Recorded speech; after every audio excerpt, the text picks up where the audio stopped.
Hello, good morning बेटा।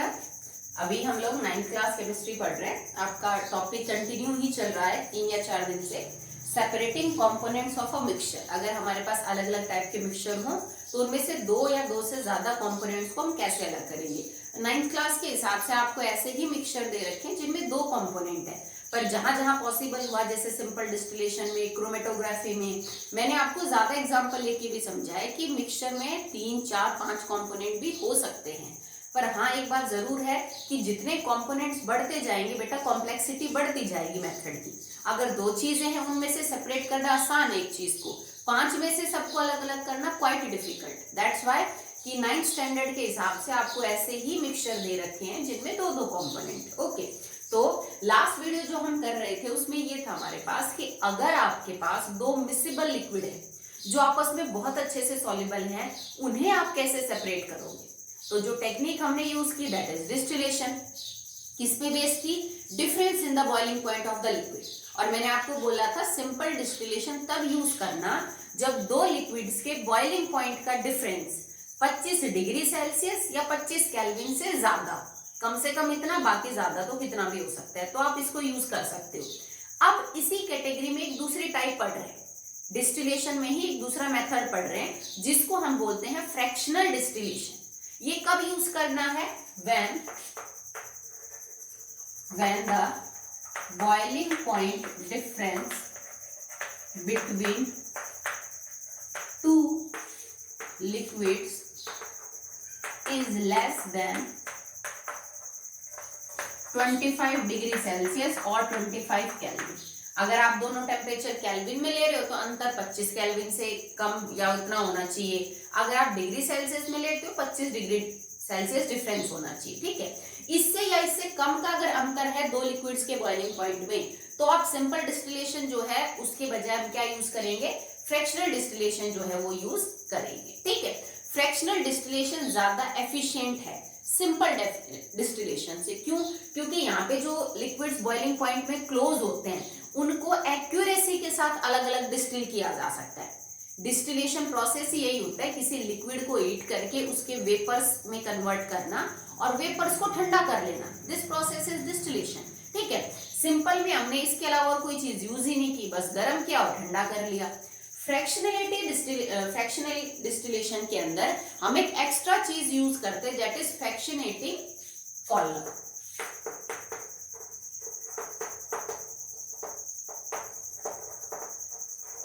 ठीक है, एक एक्स्ट्रा चीज हम यूज कर लेते हैं that is known as fractionating column. और इसका काम क्या होता है बेटा? इसका मेन काम होता है कि जो आपने पेपर्स लिए हैं, जो, चलो आप ये चीज को ऐसे सिंपल समझने की कोशिश करो।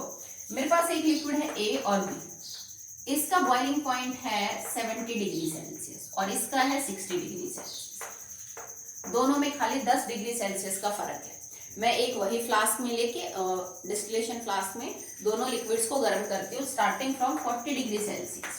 तो पहले 60 डिग्री सेल्सियस आएगा, 60 डिग्री सेल्सियस पे बी के वेपर बनने शुरू हो जाएंगे। पर क्योंकि बॉइलिंग पॉइंट में अंतर कम ही है तो ये गुंजाइश बनी रहती है कि कुछ थोड़े बहुत वेपर, सारे नहीं, 60 डिग्री पे 70 डिग्री वाला जो ए है वो बॉइल नहीं होगा, बट कुछ वेपर्स 70 डिग्री सेल्सियस वाले के 60 के साथ जा सकते हैं, ठीक है। तो आप इस चीज को अवॉइड करना चाहते हो कि भाई ऐसा नहीं होना चाहिए, मुझे तो ए या बी प्योर चाहिए। अगर बी में मान लीजिए 10 मॉलिक्यूल भी ए के आगे तो फिर वो प्योर कहाँ हुआ? वो तो अभी भी मिक्सचर ही है। माना कि तुमने बी ज्यादा है ए कम है, पर है तो मिक्सचर ही। तो हम क्या करते हैं ना, इन वेपर्स के ट्रेवल करने का रास्ता लंबा कर देते हैं, ठीक है। We increase the path for the vapours जो उनको ट्रेवल करना है, ठीक है। सिंपल सी चीज है, जैसे मान लो एक इंसान को ए से और बी पॉइंट पे जाना है और ये बड़ा सीधा रास्ता है। एक आपको, अगर आप इसको थकाना चाहते हो, आप चाहते हो कि ये ना पहुंचे, तो इसी चीज को मान लीजिए आपने ऐसे घुमा घुमा के और कोई रास्ता ऐसे करके यहाँ पहुंचाया, तो इतना लंबा ट्रेवल करने में तो वो थक ही जाएगा। यही चीज यूज करते हैं हम यहाँ पे। अगर रास्ता बड़ा ही छोटा और सिंपल है तो बी के साथ साथ ए के वेपर जा सकते हैं। हम क्या करते हैं, रास्ता थोड़ा लंबा कर देते हैं ताकि ए के वेपर जो गलती से बी के साथ चले गए थे, क्योंकि अभी बॉइलिंग पॉइंट तो आया ही नहीं है ए का, वो जो थोड़े ऊपर चले जाएंगे बी के साथ, उनको सून रियलाइज हो जाए कि हमारा भी बॉइलिंग पॉइंट नहीं है, इनके पास इतनी एनर्जी नहीं होती, क्योंकि जिस लिक्विड को 60 डिग्री पे बॉईल करना है, सॉरी 70 पे बॉईल करना है, अगर वो 60 डिग्री पे वेपर की फॉर्म में कन्वर्ट हो गया तो मतलब उसकी एनर्जी बहुत ज्यादा नहीं है, तो वो इतना लंबा रास्ता ट्रेवल नहीं कर पाएगा। हो सकता है तुम्हारा ए का वेपर यहाँ से यहाँ तक जाए, फिर उसकी एनर्जी खत्म, तो कोई बात नहीं, उसकी एनर्जी खत्म होते वापस ठंडा होके नीचे गिर जाएगा। पर क्योंकि बी का तो बॉइलिंग पॉइंट आ चुका है, तो बी तो ट्रेवल करेगा, बी आपका पूरा ट्रेवल करके और जाएगा। ठीक है, तो इस चीज को यूज करने के लिए हमने फ्रैक्शनेटिंग कॉलम लगाया, ताकि रास्ता लंबा हो जाए वेपर के ट्रेवल करने का, और जिस लिक्विड का बॉइलिंग पॉइंट आया है खाली उसी के वेपर आखिरी स्टेज तक पहुंचे, और जिस लिक्विड के वेपर गलती से दूसरे के साथ आ गए हैं वो इतने लंबे रास्ते को, इतने ऑब्स्टेकल को पार ना कर सके, कुछ देर साथ चले दूसरे लिक्विड के और फिर ठंडे होके वापस से नीचे आ जाए।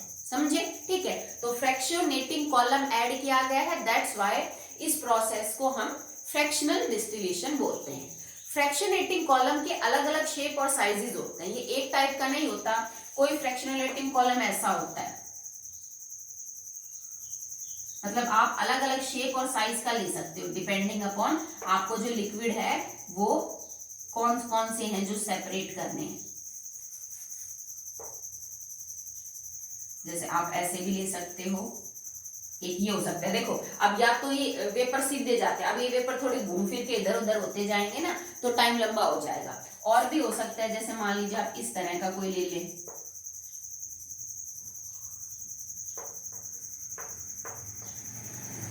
मतलब बहुत अलग अलग शेप की ट्यूब है जिसको आप जितना मर्जी चाहे बैंड कर लीजिए, ताकि बहुत सारे मतलब उसको दूरी तय करनी पड़े आपके वेपर को to reach at the condenser, condenser से पहुंचने से पहले। ओके, तो ये तो मैंने आपको समझा दिया काम कैसे करेगा। अब एक एग्जांपल लेके इसका एक्सपेरिमेंटल सेटअप देख के और फिर करते हैं कि ये एक्चुअली में काम कैसे करता है। तो हम इसमें एग्जांपल लेंगे सिंपल डिस्टिलेशन में। मैंने आपको एग्जांपल लेके बताया था एसीटोन और वाटर का। एसीटोन और वाटर में बॉइलिंग पॉइंट का अंतर बड़ा ज्यादा था, 56 और 100 डिग्री सेल्सियस। अब हम पानी के साथ ही एक मिक्सचर ले रहे हैं। एग्जांपल है आपके पास वाटर एंड अल्कोहल।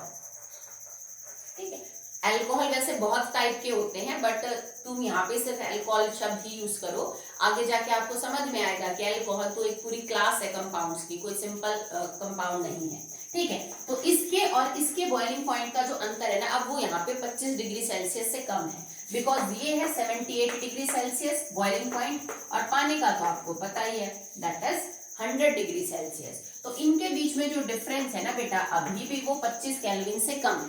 ठीक है, आप इसको चेक कर लीजिए।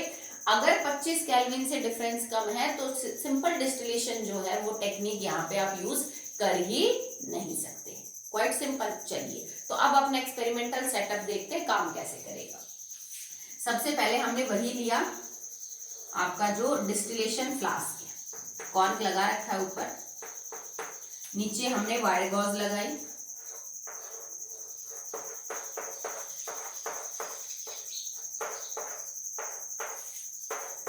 ठीक है। फिर उसके बाद आपने ट्राइपॉड स्टैंड लिया, बर्नर रखा नीचे, और उसमें से आप हीट कर रहे हैं। इसको होल्ड करने के लिए हमने एक स्टैंड रख रखा है इधर, जो इसकी नेक से इसको पकड़ के रखता है। ठीक है, एक थर्मामीटर लगा रखा है इसके अंदर, ठीक है, ताकि आपको पता तो चलता रहे ना कि अब इसका बॉइलिंग पॉइंट आने वाला है नहीं। ठीक है, और इसके अंदर आपको क्या करना है, थर्मामीटर देखो, अब पहले आप चाहो तो इसमें पहले फ्रैक्शनेटिंग कॉलम यूज करके फिर उसका जो है थर्मामीटर उसमें डाल दीजिए, यहां से निकाल के हम फ्रैक्शनेटिंग कॉलम लगा सकते हैं पहले। ठीक है, अब यहाँ पे आपको एक ऐसी ट्यूब फिट करनी है जो एक्चुअली में अलग अलग शेप और साइजेस की हो सकती है। ठीक है, जैसे मान लो मैंने कुछ इस टाइप की ली,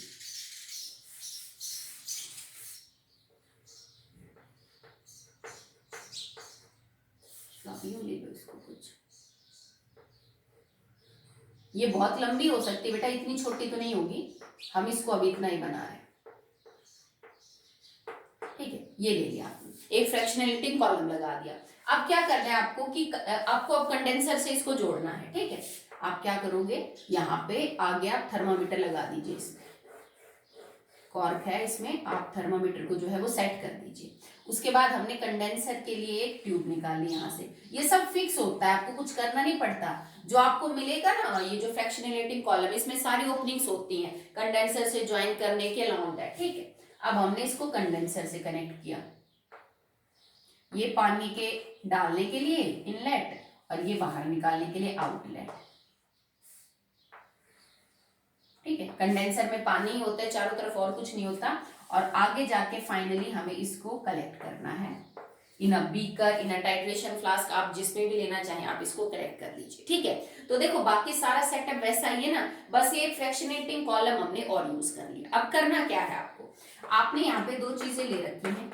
मेरे पास अल्कोहल है जो 78 डिग्री सेल्सियस पे बॉईल होता है, और मैंने इसमें पानी ले रखा है जो कि 100 डिग्री सेल्सियस पे बॉईल होता है।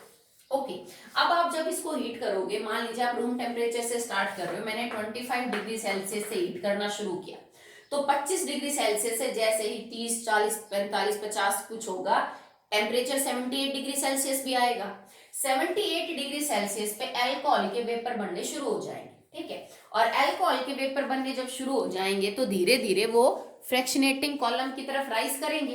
भाई यहाँ से वेपर बना, यहाँ से जाएगा, इधर से जाएगा। अब ये वेपर यूं सीधा नहीं जाएगा, ये यूं जाएगा, क्योंकि बेटा वेपर गैस होती है और गैस हर डायरेक्शन में ट्रेवल करती है, वो यूं सीधी तो ट्रेवल करती नहीं है, ठीक है। जैसे मान लो किसी के साइड में कोई फंक्शन चल रहा है, वहां पे जब गर्म खाना बनता है तो यूं थोड़ा ये सिर्फ तुम्हारे घर की तरफ ही खुशबू आती है, वो तो हर डायरेक्शन में फैलती है। तो वेपर हर डायरेक्शन में ट्रेवल करेंगे, सीधे नहीं जाएंगे। तो यहाँ से वेपर इधर इधर ऐसे पास होते हुए, यूं पास होते हुए, तब जाके इधर जाएंगे। अब मान लो कि ए के वेपर तो बढ़ रहे हैं, क्योंकि भाई जैसे अल्कोहल है उसका तो बॉइलिंग पॉइंट आ गया, उसके तो वेपर बढ़ने ही बढ़ने हैं। अब 78 डिग्री सेल्सियस से टेम्परेचर ऊपर बढ़ेगा नहीं जब तक सारा का सारा अल्कोहल वेपर में कन्वर्ट नहीं हो जाता। इट क्वाइट पॉसिबल कि वाटर के भी हो सकते हैं 5 या 10 मॉलिक्यूल ऊपर वेपर की फॉर्म में चले गए, क्वाइट पॉसिबल, ठीक है। मान लो अब मैं उनको स्टार से डिनोट कर रही हूँ, ये पानी के कुछ वेपर हैं जो गलती से ऊपर चले गए, क्योंकि इनकी एनर्जी के साथ हो सकता है ये चले गए, ठीक है। तो ये जब जाते हैं ना तो ये थोड़ा ऊपर बढ़ेंगे, ऊपर बढ़ेंगे, ऊपर बढ़ेंगे। इनकी एनर्जी अभी उतनी नहीं हुई है कि ये बॉईल कर सके, ठीक है। अल्कोहल वाले मॉलिक्यूल्स की एनर्जी उतनी है कि वो ऊपर तक ट्रेवल कर सकते हैं, बिकॉज वो तो उनका बॉइलिंग पॉइंट है। बॉइलिंग पॉइंट में किसी भी लिक्विड के पास ज्यादा एनर्जी होगी बजाय किसी नॉर्मल कंडीशन के टेम्परेचर के। तो पानी के मॉलिक्यूल हो सकता है यहाँ यहाँ यहाँ यहाँ यहाँ यहाँ तक ट्रेवल करे, और उसके बाद इनकी एनर्जी खत्म हो जाती है, मतलब उसके बाद ये दम तोड़ देते हैं कि भाई अब इससे ज्यादा आगे जाना हमारा बस की बात नहीं है। तो अब अगर इससे ज्यादा ऊपर ट्रेवल करना इनके बस की बात नहीं है तो नीचे गिरेंगे ये, और कहाँ जाएंगे। तो धीरे धीरे वाटर फिर नीचे गिर जाता है, ठीक है, ठीक है, मतलब ठंडे हो जाएंगे ये, क्योंकि यहाँ से भाप निकल रही है बेटा, यहाँ से किसी लिक्विड के वेपर निकल रहे हैं, आगे जाके तो धीरे धीरे वो ठंडे ही होंगे, समझ गए।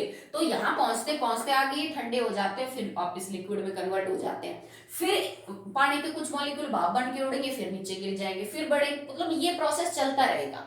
और इस चीज को लंबा करने का मतलब ये है कि इतना लंबा कर दो कि पानी के मॉलिक्यूल ऊपर तक पहुंच ना पाए। नीचे यहाँ तक जाओ, हमें क्या दिक्कत है, यहाँ तक नहीं आने चाहिए। अगर तुम्हारा वाटर वेपर यहां से क्रॉस कर गया तो फिर वो नीचे आएगा। हम ये नहीं चाहते कि आपका वाटर वेपर अल्कोहल के साथ यहां तक पहुंचे, तो हम इस रास्ते को टेढ़ा मेढ़ा जितना लंबा उतना लंबा कर देते हैं, ताकि वाटर वेपर पहले यहां पहुंचने से पहले अपना दम क्या कर दे, तोड़ दे, वो ठंडा हो जाए, ठीक है। अब 78 डिग्री सेल्सियस से टेम्परेचर नहीं बढ़ेगा, और धीरे धीरे ये कंडेंसर है, यहाँ से पानी डालोगे ठंडा, ये गर्म हो जाएगा भाप के कांटेक्ट में आके, फिर यहाँ से बाहर निकलता रहेगा, और आप यहाँ पे अल्कोहल को कलेक्ट कर लोगे, ठीक है। जब तक 78 डिग्री सेल्सियस टेम्परेचर नहीं बढ़ेगा तब तक बूंद बूंद करके अल्कोहल यहाँ गिरता रहेगा, क्योंकि यहाँ से वो ठंडा हो चुका है, इधर वेपर थे, यहाँ ठंडा हो गया। अब जब आपको लगे कि भाई हाँ अब तो 78 डिग्री टेम्परेचर से ऊपर हो गया है, 80-85 हो गया, अब आप इसको गैस देना बंद कर दो। क्यों? क्योंकि अगर दो ही चीजें थी यहाँ पे, एक अल्कोहल और पानी, और अल्कोहल वेपर से हमने कन्वर्ट कर लिया कंडेंस करके लिक्विड में, तो नीचे तो पानी बचेगा, तो पानी आपका डिस्टिलेशन फ्लास्क में रह जाएगा, और यहाँ क्या रह जाएगा, that is alcohol. Simple is that, ठीक है, समझ आया। उसी टेक्निक पे बेस्ड है जो हमने सिंपल डिस्टिलेशन में किया, सिर्फ इस चीज को हम एक्स्ट्रा यूज कर रहे हैं, नथिंग एल्स। ओके, चलिए आगे देखिए।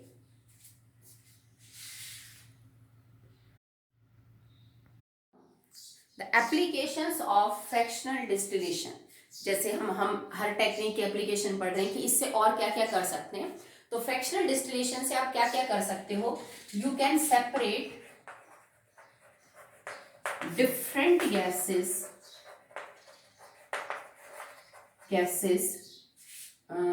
From air. हवा आपको पता है बेटा, it is a mixture of gases, majorly nitrogen 78%, oxygen 21%। इसके अलावा भी बहुत सी गैसेस हवा में है।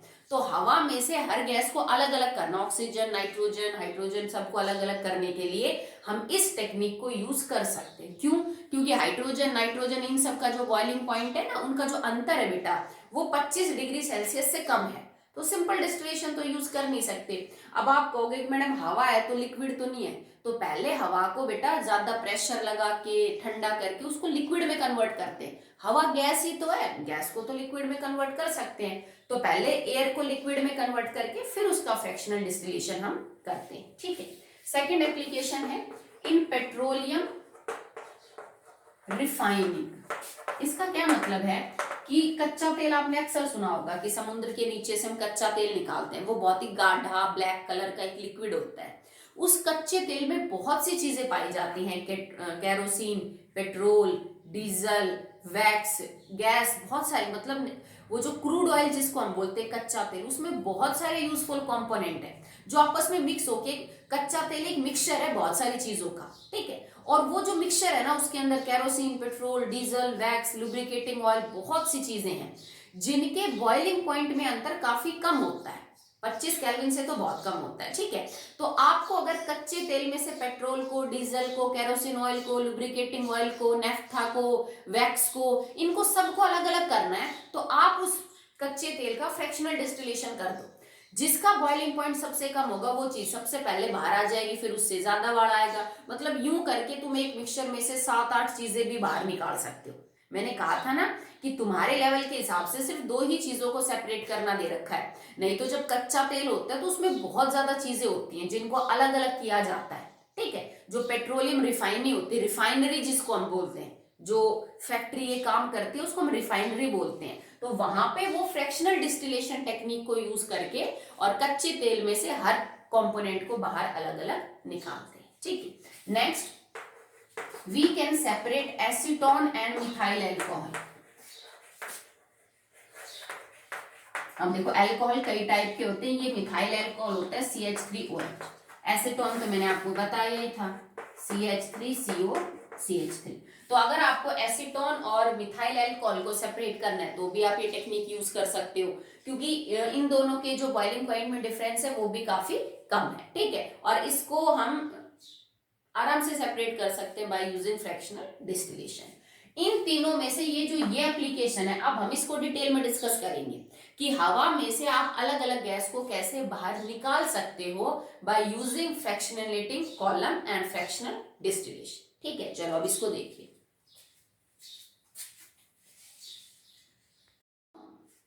Separating different gases from air. तो एयर के अंदर देखो, वैसे तो बेटा बहुत गैस है, पर मेजर क्या क्या पाया जाता है, तो मेजरली होता है इसमें नाइट्रोजन, ऑक्सीजन एंड आर्गन। इसके अलावा कार्बन डाइऑक्साइड बहुत है और वाटर वेपर बहुत है। इसके अलावा बहुत सी गैसेस थोड़े थोड़े अमाउंट में, तो ऐसे तो किसी का 0.1% भी है, तो उनको नहीं, जो मेजर गैस है ना, हम उनको जो है वो सेपरेट आउट करेंगे।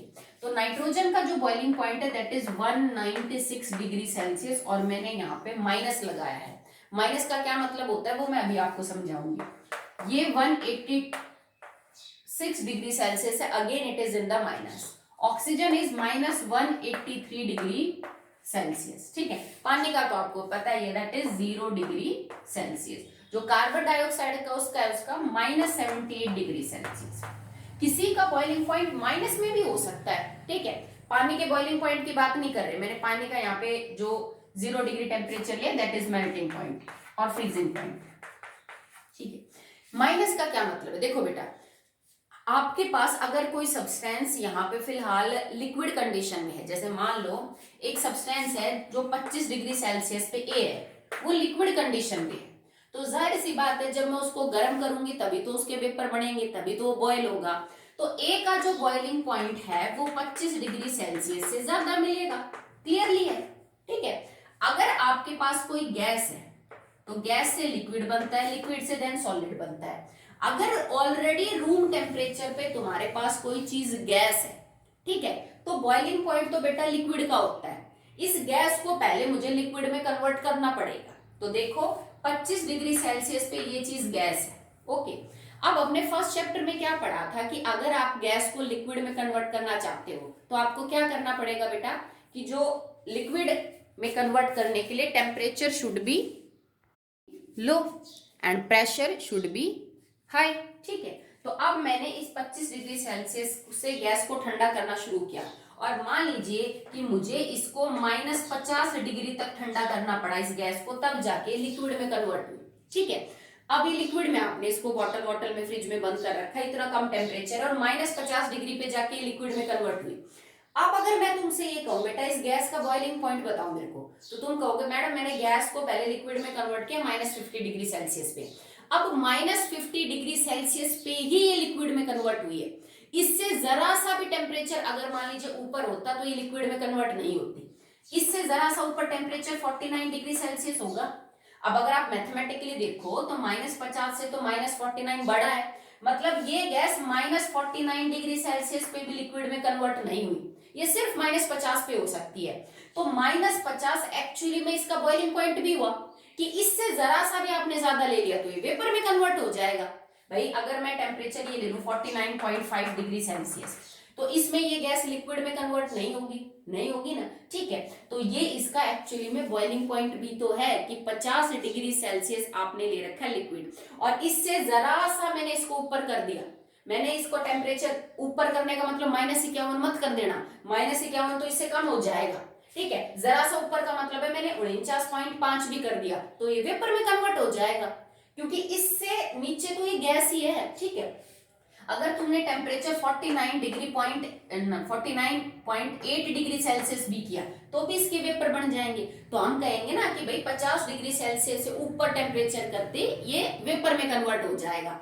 तो इस गैस का ये बॉइलिंग पॉइंट हुआ, ठीक है। तो हर गैस का जो बॉइलिंग पॉइंट है वो आपको माइनस में क्यों दिख रहा है, क्योंकि ये रूम टेम्परेचर पे गैस है, हमें इन्हें लिक्विड बनाने के लिए माइनस टेम्परेचर तक ठंडा करना पड़ा, तब इनका बॉइलिंग पॉइंट जो है वो क्या इतना कम है, ठीक है। तो आप क्या करोगे, सबसे पहले क्या करते हैं, जो हवा है उसको पास करते हैं थ्रू एन इलेक्ट्रिक प्रेसिपिटेटर।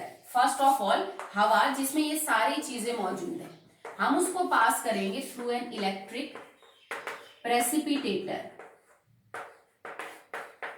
इसका क्या काम होता है बेटा, क्योंकि हवा ना जरूरी नहीं है कि सिर्फ गैस हो, उसमें डस्ट पार्टिकल, धूल मिट्टी के कण, बाकी इंप्योरिटीज हो सकती हैं गैस के अलावा। तो आप ऐसी हवा को, इलेक्ट्रिक प्रेसिपिटेटर एक टाइप की मशीन है जिसमें से आप पास करें तो जितनी भी धूल मिट्टी होती है ना उन सबको वो हटा देता है हवा में से, मतलब सारी धूल मिट्टी को अपने ऊपर ले लेगा और सिर्फ मिक्सचर ऑफ गैसेस ही रह जाएगी एयर, इसके अलावा और कुछ नहीं, ठीक है। चलिए अब ये जो इलेक्ट्रिक प्रेसिपिटेटर से आपने पास करी हवा जिसमें सिर्फ अब गैस बची है, आप इसको -0 डिग्री सेल्सियस तक ठंडा कर दो, ठीक है। इस गैस को, एयर को -0 डिग्री सेल्सियस तक ठंडा करो, टेम्परेचर कम करो भाई। अगर तुमने 25 डिग्री सेल्सियस पे ले रखा है तो उसको -0 डिग्री सेल्सियस तक ठंडा करो। अब अगर इस गैस में पानी है और तुमने टेम्परेचर 0 डिग्री सेल्सियस कर दिया तो 0 डिग्री सेल्सियस तो फ्रीजिंग पॉइंट है पानी का, मतलब जितना भी पानी मौजूद होगा हवा में वो सब बर्फ में कन्वर्ट हो जाएगा। So at 0 degree celsius water in the form of gas convert into liquid, solid, ice, और आपकी बर्फ अलग हो जाएगी। भाई गैस से बर्फ अलग हो गई तो बर्फ को तुम सेपरेट कर लो, वो तुम्हारा पानी बाहर निकल गया, ठीक है। अब तुम टेम्परेचर को और कम कर दो, 0 डिग्री सेल्सियस से -78 डिग्री सेल्सियस करो।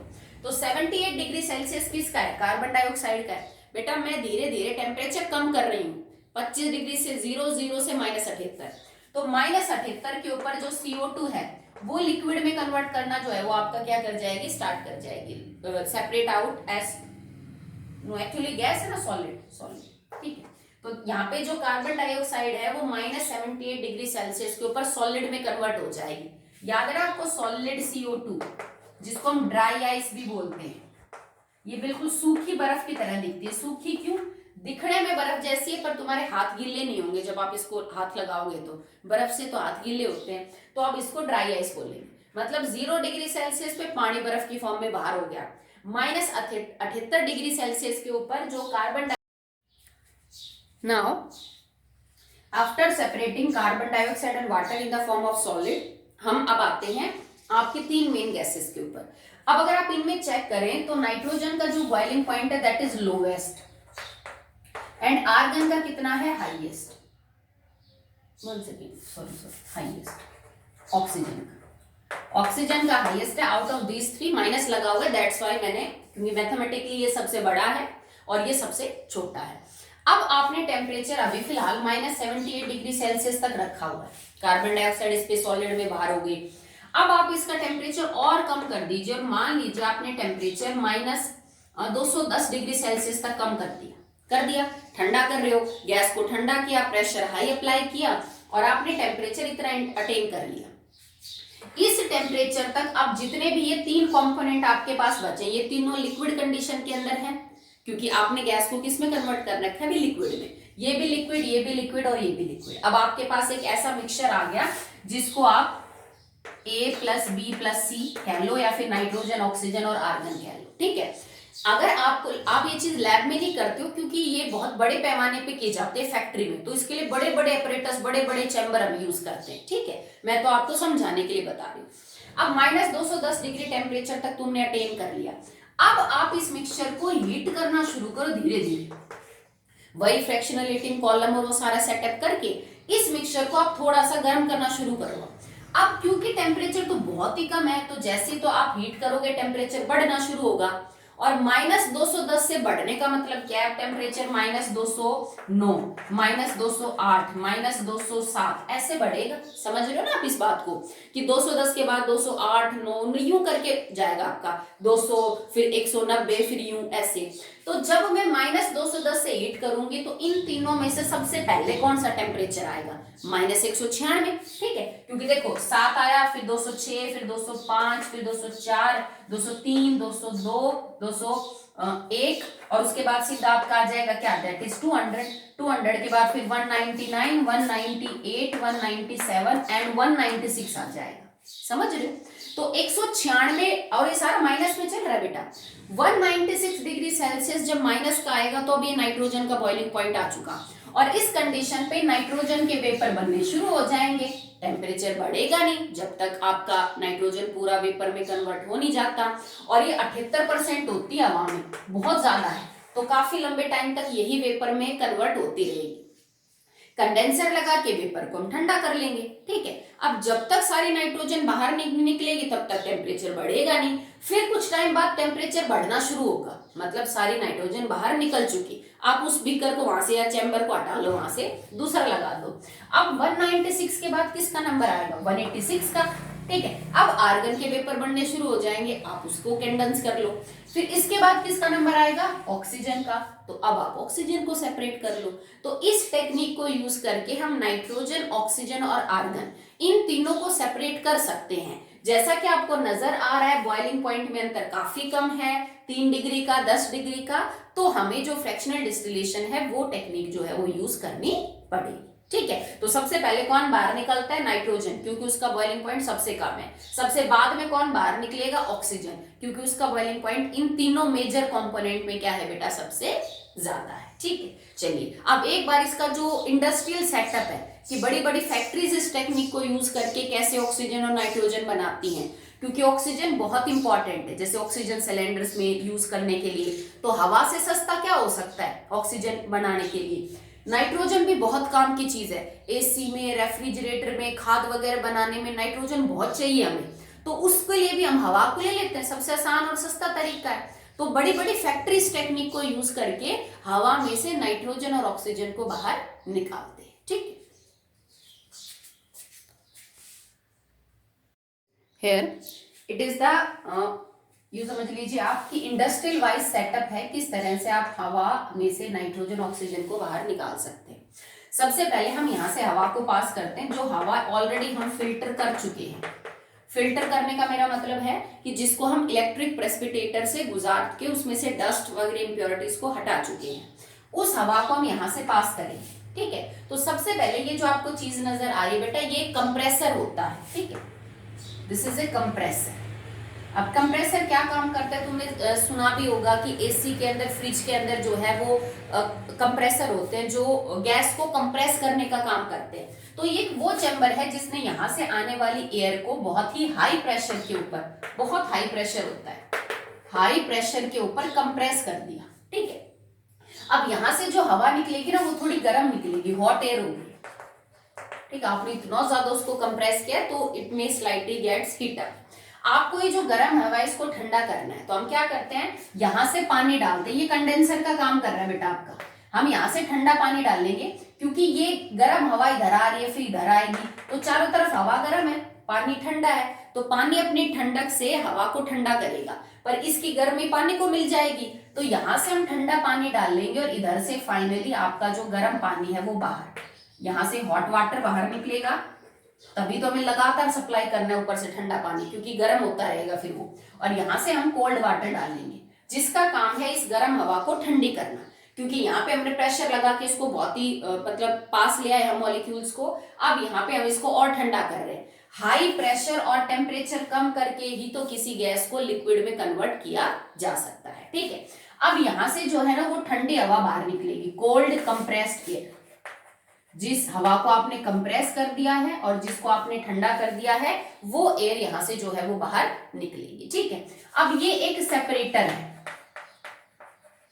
सेपरेटर का मतलब यहां से क्या हो जाएगा, अब यहाँ पे कार्बन डाइऑक्साइड गैस जो है वो ड्राई आइस की फॉर्म में बाहर निकल जाएगी। ठीक है, इसका मतलब यहां तक आपने जो हवा को ठंडा किया है वो आपका टेम्परेचर -78 डिग्री सेल्सियस है। इससे पहले अगर बर्फ है बन चुकी है -0 डिग्री सेल्सियस पे तो वो बाहर हो जाएगी। ठीक है, अब 78 डिग्री सेल्सियस के ऊपर जो आपकी आइस बनी है, ड्राई आइस, उसको हम यहाँ से एक चैम्बर में से बाहर निकाल लेंगे। यहाँ से ड्राई आइस बाहर आ जाएगी। ठीक है, अब ड्राई आइस बाहर आ चुकी है, वाटर वेपर्स तो उससे पहले सेपरेट हो चुके होंगे क्योंकि -78 से काफी पहले आएगा 0 डिग्री सेल्सियस। अब यहाँ से वो गैस पास हो रही है जिसमें मेजरली नाइट्रोजन, आर्गन और क्या बचे हैं बेटा आपके पास, सिर्फ ऑक्सीजन बचे हैं। ठीक है, इनमें तीनों में टेम्परेचर के हिसाब से जो नाइट्रोजन है उसका टेम्परेचर सबसे कम है। तो जब आप इस गैस को यहाँ पे पास करोगे तो ये आपने क्या ले रखा है, दिस इज अ फ्रैक्शनलेटिंग कॉलम, क्योंकि अब जो 3 गैस बच गई, देखो 0 डिग्री और 78 के बीच में डिफरेंस बहुत है, पर 186, 183 और 196 के बीच में डिफरेंस कम है। तो अब हमें अपना फ्रैक्शनलेटिंग कॉलम यूज करना पड़ेगा। ठीक है, क्योंकि बॉइलिंग पॉइंट में अंतर कम है, वेपर जा सकते हैं। तो अब यहां से इसके बाद जो सबसे पहले गैस बाहर निकलेगी वो नाइट्रोजन होगी, क्योंकि nitrogen has the lowest boiling point. ठीक है, उसके बाद टेम्परेचर फिर बढ़ेगा तो ऑक्सीजन बाहर निकल जाएगी, देन कौन निकल जाएगी, आपकी आर्गन बाहर निकल जाएगी। तो आप बड़े लेवल पे भी इस चीज को यूज कर सकते हो, क्योंकि हवा में से ऑक्सीजन और नाइट्रोजन को आराम से निकाला जा सकता है, जिनको फिर हम बहुत बड़े पैमाने पे यूज करते हैं। आजकल कोरोना में देखो ऑक्सीजन सिलेंडर की कितनी दिक्कत है, तो ऑक्सीजन बनाने का ये बहुत चीप मेथड है जो फैक्ट्रीज यूज करती है, हवा से ऑक्सीजन बना लेती है। ठीक है, और इसी तरह नाइट्रोजन भी बहुत सारी चीजों में यूज होता है नाइट्रोजन, तो उसको बनाने का भी ये आपका मेथड होगा। ठीक है, सो फ्रैक्शनल डिस्टिलेशन के लिए इतना ही, आज ये टॉपिक खत्म होता है, कल से हम नेक्स्ट मेथड पढ़ेंगे। ओके।